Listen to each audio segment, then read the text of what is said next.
नमस्कार दोस्तों, आज है 10 सितंबर 2024 और आज एसएससी सीजीएल का पेपर था जिसके सभी शिफ्ट का पेपर हो चुका है। आज के इस वीडियो में आज के ऑल शिफ्ट के क्वेश्चंस का एनालिसिस करेंगे, यानी आज पहले, दूसरे और तीसरे इन तीनों शिफ्टों में पूछे गए क्वेश्चन आंसर को इसी वीडियो में कंप्लीट देखेंगे।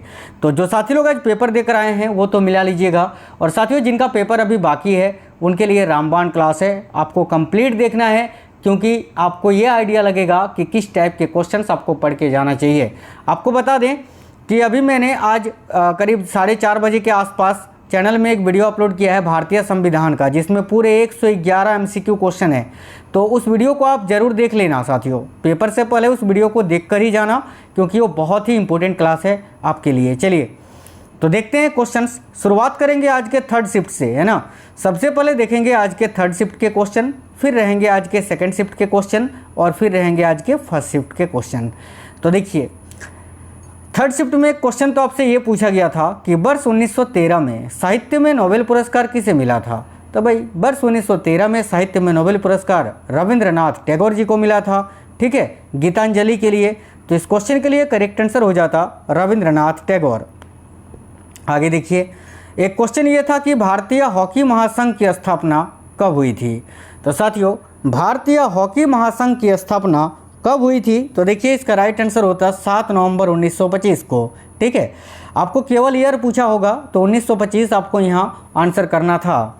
देखिए भारतीय हॉकी महासंघ की बात करें तो ये ग्वालियर में स्थापित हुआ था, ग्वालियर जो कि भारत के मध्य प्रदेश राज्य में स्थित है, ठीक है। आगे देखिए नेक्स्ट है, भारत का राष्ट्रीय खेल विश्वविद्यालय कहाँ स्थित है। साथियों आप लोग कमेंट बॉक्स में ज़रूर बताना कि आपका पेपर किस दिन में है और किस शिफ्ट में है, जिनका पेपर अभी बाकी है। देखो भारत का राष्ट्रीय खेल विश्वविद्यालय कहाँ पर स्थित है, तो इसका करेक्ट आंसर होता है इम्फाल में, यानी मणिपुर की राजधानी इम्फाल में स्थित है। और इसकी स्थापना कब हुई थी, तो साल 2018 में, यानी भारत का राष्ट्रीय खेल विश्वविद्यालय जो है इसकी स्थापना 2018 में हुई थी। कहाँ हुई थी, तो मणिपुर के इम्फाल में। देखिए नेक्स्ट है संगकेन पर्व किस जनजाति के लोग मनाते हैं। अब साथियों कोई एक जनजाति नहीं है, ये ऑप्शन के अनुसार आपको बनाना था। अब देखिए संगकेन पर्व जो है या त्यौहार जो है ये अरुणाचल प्रदेश में मनाया जाता है, और अरुणाचल प्रदेश के कई सारे जनजाति हैं जो कि ये पर्व मनाते हैं, जैसे कि खामती एक जनजाति है अरुणाचल प्रदेश का, सिंगपो एक है, इसके अलावा खमयांग है, इसके अलावा तांगसा जनजातियां हैं, ठीक है, तांगसा जनजातियां। इसके अलावा साथियों असम के ताई फाके जनजाति, ताई एटेन, ताई तुरंग समुदाय द्वारा जो है ये संगकेन नामक त्यौहार मनाया जाता है। अब अगर आप आज थर्ड शिफ्ट में पेपर देकर आए हैं तो क्या ऑप्शन में था इनमें से कमेंट बॉक्स में ज़रूर बताना।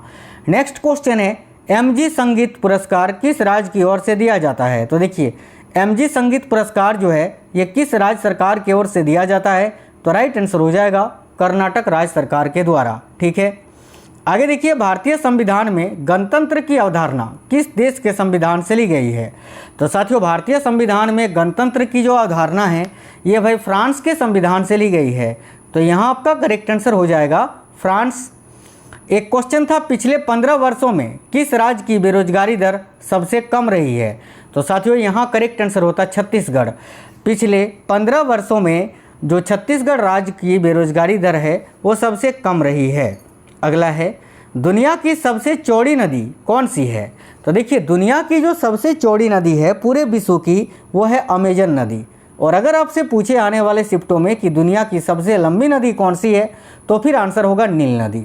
भारत की अगर बात करें तो भारत की सबसे चौड़ी नदी जो है वो है साथियों ब्रह्मपुत्र नदी, ब्रह्मपुत्र नदी। और भारत की सबसे लंबी नदी है गंगा नदी। आगे देखिए झारखंड और छत्तीसगढ़ राज्य में भूस्खलन का प्रमुख कारण क्या है। भूस्खलन यानी भूकंप वगैरह जो आता है ना, इसका प्रमुख कारण क्या है झारखंड और छत्तीसगढ़ में। आप सभी को पता है कि झारखंड में कोयले की खदान है, छत्तीसगढ़ में भी कोयले की खदान है, ठीक है। तो यहाँ पर बहुत ज़्यादा खुदाई होती है, खनन होता है, जिस कारण से जो है ना झारखंड और छत्तीसगढ़ में भूस्खलन का कारण बढ़ जाता है। तो करेक्ट आएगा खनन गतिविधियाँ। रेडॉक्स अभिक्रिया किसे कहा जाता है। तो देखिए रेडॉक्स अभिक्रिया ये ऑप्शन के अनुसार आपको बनाना था, वैसे मैं आपको यहाँ बता देता हूँ कि रेडॉक्स अभिक्रिया किसे कहा जाता है। देखिए ऐसी अभिक्रिया ऐसी अभिक्रिया के रूप में परिभाषित किया जाता है जिसमें दो अलग अलग अभिकारक भाग लेते हैं और उनके बीच इलेक्ट्रॉन स्थानांतरित होते हैं। ठीक है, याद रखना। यानी ऑक्सीकरण और अवकरण दोनों की संयुक्त रूप से जो क्रिया होती है उसको रेडॉक्स अभिक्रिया कहा जाता है, अगर हम सिंपल भाषा में समझे तो। देखिए, एक क्वेश्चन था, द डिस्कवरी ऑफ इंडिया पुस्तक के लेखक कौन हैं? तो भाई द डिस्कवरी ऑफ इंडिया इस पुस्तक के लेखक कौन थे? तो भाई पंडित जवाहरलाल नेहरू जी। तो यहाँ आपका करेक्ट आंसर होता पंडित जवाहरलाल नेहरू। आगे एक क्वेश्चन था, द इंडियन स्ट्रगल पुस्तक के लेखक कौन है? और ये आज के सेकंड शिफ्ट में पूछे गए क्वेश्चन हैं। तो देखिए, द इंडियन स्ट्रगल पुस्तक के लेखक है सुभाष चंद्र बोस। तो साथियों, इस क्वेश्चन का राइट आंसर होता सुभाष चंद्र बोस। एक क्वेश्चन था, ISSF वर्ल्ड कप 2022 में भारत ने कुल कितने पदक जीते थे? तो ISSF वर्ल्ड कप जो होता है वो निशाने शूटिंग वाला वर्ल्ड कप, ठीक है, इसमें 2022 में भारत ने कुल 7 पदक जीते थे। तो यहाँ आपका करेक्ट आंसर हो जाता 7, ठीक है, 7 पदक। एक क्वेश्चन था, हरेला त्यौहार कहाँ मनाया जाता है? तो देखिए, हरेला त्यौहार की बात करें तो ये उत्तराखंड राज्य में मनाया जाता है और उत्तराखंड के अलावा ये छत्तीसगढ़ राज्य में भी फेमस है, इसको आपको याद में रखना है। ठीक है, नेक्स्ट है AU किस रासायनिक तत्व का प्रतीक है? तो भाई AU जो है ये किस रासायनिक तत्व का प्रतीक है? तो याद रखना सोना का, गोल्ड का। सोना का परमाणु संख्या कितना होता है? तो याद रखिए 79। ठीक है, आगे देखिए, क्वेश्चन था, पंडित रविशंकर को 1999 में कौन सा पुरस्कार दिया गया था? तो भाई पंडित रविशंकर को वर्ष 1999 में कौन सा पुरस्कार दिया गया था? तो इसका करेक्ट होता भारत रत्न पुरस्कार। एक क्वेश्चन था, मौलिक कर्तव्य का प्रावधान भारतीय संविधान के किस अनुच्छेद में है? तो देखिए, मौलिक कर्तव्य मैंने आपको बताया साथियों, संविधान का जो क्लास मैंने आज ही अपलोड किया है 111 प्रश्नों वाला, उसको आप अभी इस वीडियो के बाद जरूर देख लेना, सभी से बोल रहा हूँ। ठीक है, आगे देखिए, तो भाई मौलिक कर्तव्य का जो प्रावधान है वो किस अनुच्छेद में है? तो अनुच्छेद 51 का A में है। बात करें मौलिक कर्तव्यों की तो इसको भारतीय संविधान के भाग 4 का A में रखा गया है और मौलिक कर्तव्य रूस के संविधान से लिया गया था। इसको 42वें संविधान संशोधन अधिनियम के द्वारा भारतीय संविधान में जोड़ा गया। पाकिस्तान की कौन सी नदी भारत के साथ प्राकृतिक सीमा बनाती है? तो भाई देखिए, करेक्ट आंसर होता रावी नदी। इस क्वेश्चन के लिए राइट आंसर आपका रावी नदी था। एक क्वेश्चन था, मिड डे मील योजना, ठीक है, मिड डे मील योजना किस राज्य में शुरू की गई? सबसे पहले है ना, सर्वप्रथम। तो देखिए, मिड डे मील योजना जो है सर्वप्रथम किस राज्य में शुरू की गई थी? तो भाई तमिलनाडु में। और इसकी शुरुआत कब हुई थी? तो 1995 में, 1995 सरकारी स्कूलों में, ठीक है, जो कक्षा 1 से 8 तक जो बच्चे, स्कूली बच्चे हैं, उनको जो भोजन दिया जाता है ना साथियों, दोपहर के टाइम जो खाना मिलता है स्कूल में, उसी को मिड डे मील योजना कहा जाता है। देखिए, नेक्स्ट है, मुस्लिमों की उत्पत्ति किन देशों से हुई? तो इसका करेक्ट आंसर होता अरब देशों से। ठीक है, एक क्वेश्चन था, गौतमी पुत्र सतकर्णी किस वंश से संबंधित थे? तो देखिए, गौतमी पुत्र सतकर्णी जो हैं ये सातवाहन वंश से संबंधित थे। तो राइट आंसर होता है यहाँ आपका सातवाहन वंश। एक क्वेश्चन था, अंतर्राष्ट्रीय ओलंपिक समिति का गठन कब किया गया था? तो देखिए, अगर आपसे ये पूछा था कि अंतर्राष्ट्रीय ओलंपिक समिति का गठन कब किया गया था, तो आपका राइट आंसर 1894 हो जाता। और अगर आपसे पूछा था ओलंपिक खेलों की शुरुआत कब हुई थी, तो 1896 हो जाता, जिसकी शुरुआत एथेंस से हुई थी। ठीक है,